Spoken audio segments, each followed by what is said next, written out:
Okay, the time has come to rip the band-aid on this student loan interest.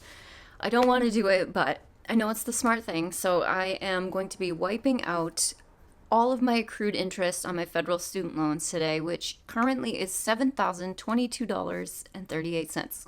If you are new here, hello, my name is Rachel. Quick recap. I currently owe $185,250.22 in federal student loans. I have been chipping away at these for years now, and I firmly believe that this pandemic payment pause on student loans has been life-changing, and I have been eternally grateful for this time. Honestly, it's allowed me to get my other financial shit together instead of just being completely overwhelmed by student loans all the time. So I've been happy for it, but now the time has come.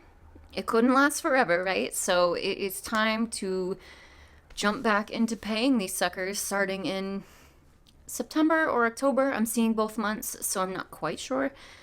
But either way, interest is starting to accrue again on September 1st. So what I want to do today is wipe out the outstanding accrued interest. So prior to the payment pause, my student loans were all held with Fed Loan Servicing, and then somewhere along the way during the pandemic, I got moved over to Mohila.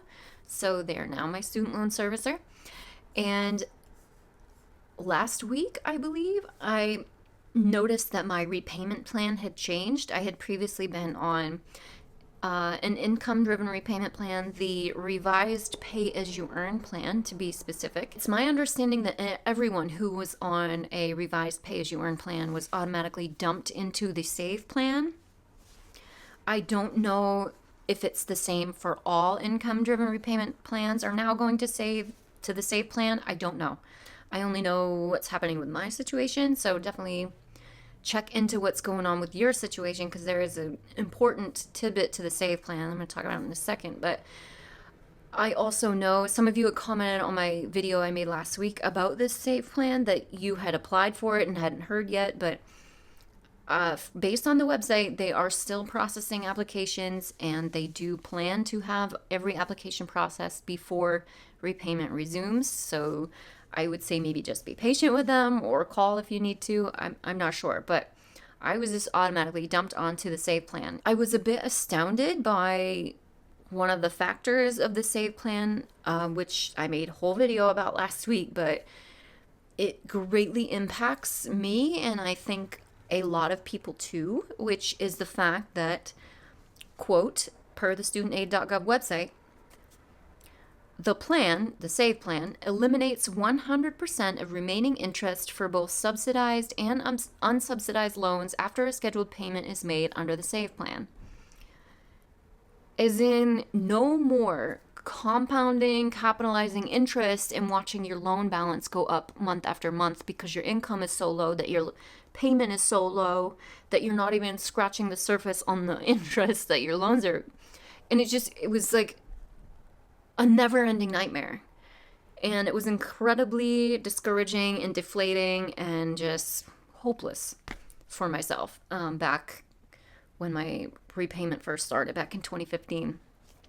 I just watched my balance go up and up and up every month, and it was so disheartening. So I am so over the moon by this whole revelation of no more of that crap happening, which thank goodness, because it was bullshit in the first place. But I'll get off my soapbox about that.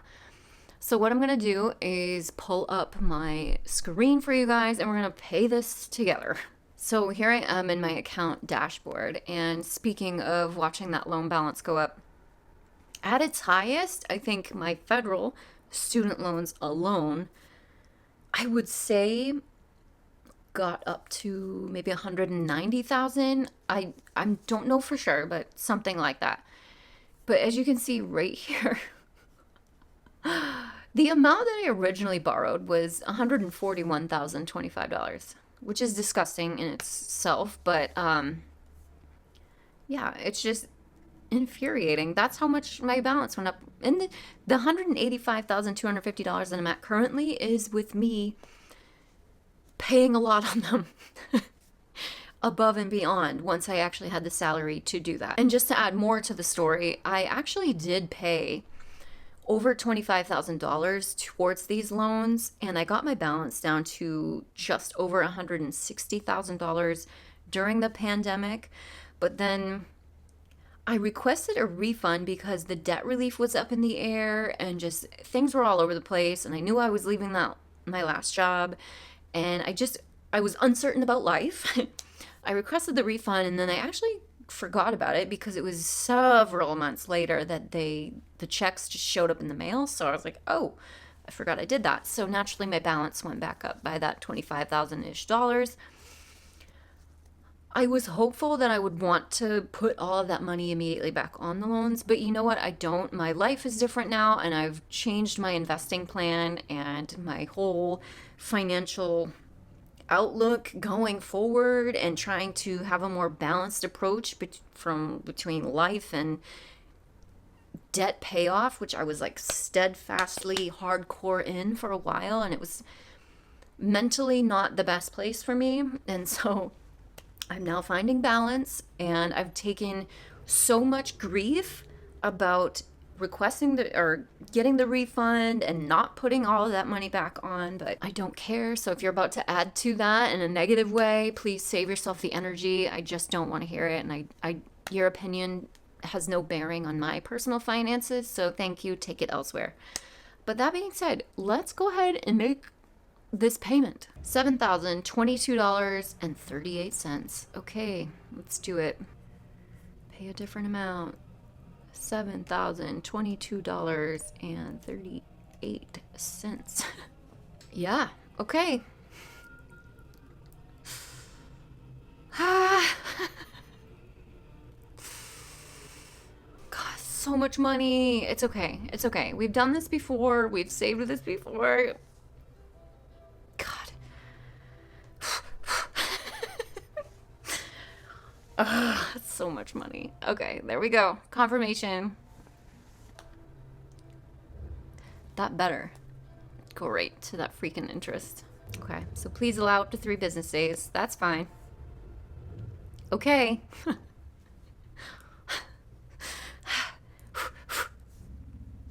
The other thing I'm going to do real quick while we're in here, auto debit. So Mohila offers a 0.25% interest reduction when you enroll in auto debit, and I'm fairly certain most loan providers, student loan providers, generally offer that same benefit. So I would definitely check into that if that option is available to you.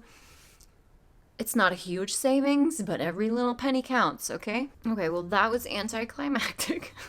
So back down to my account dashboard, you can see my interest rate once the payment pause ends. Well, this little caret here says it's showing the highest. Why is it not letting me? I clicked on this before and I was like, are they all going to 7.9%? No, it's just that is reflective of my highest interest rate. So I have 3 different interest rates on my loans. I have 20-ish separate loans with Mohila, and they have 3 different interest rates across them. 5.8 to 7.9. I think one was at, I think 6.4 is the one in the middle, whatever.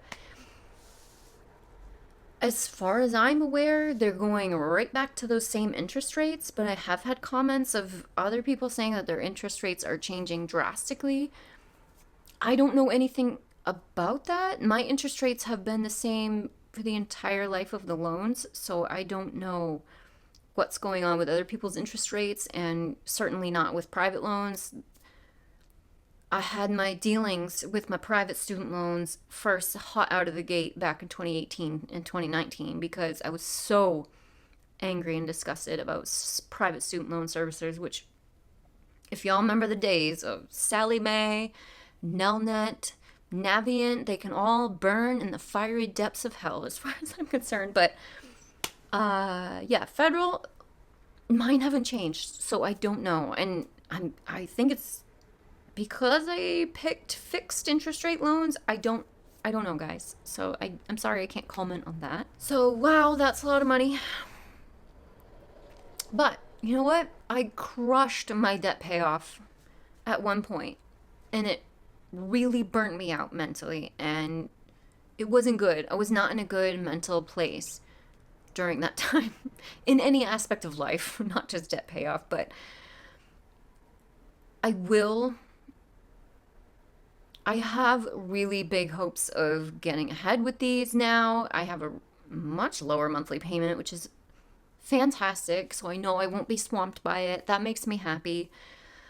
I feel encouraged about the no longer compounding interest being tacked on. That makes me infinitely happy, more than I can friggin' express. And I feel hopeful that I will actually be able to apply extra to principal here and there and really, really get ahead of on my loans. And I do plan to do that. I have several that have smaller balances, like 1,000, 2,000, that kind of range.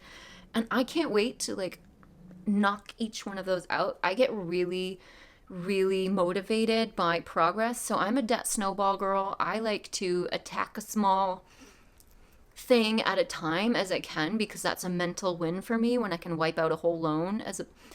Yeah, it saves you more money attacking them by attacking the highest interest rate ones first.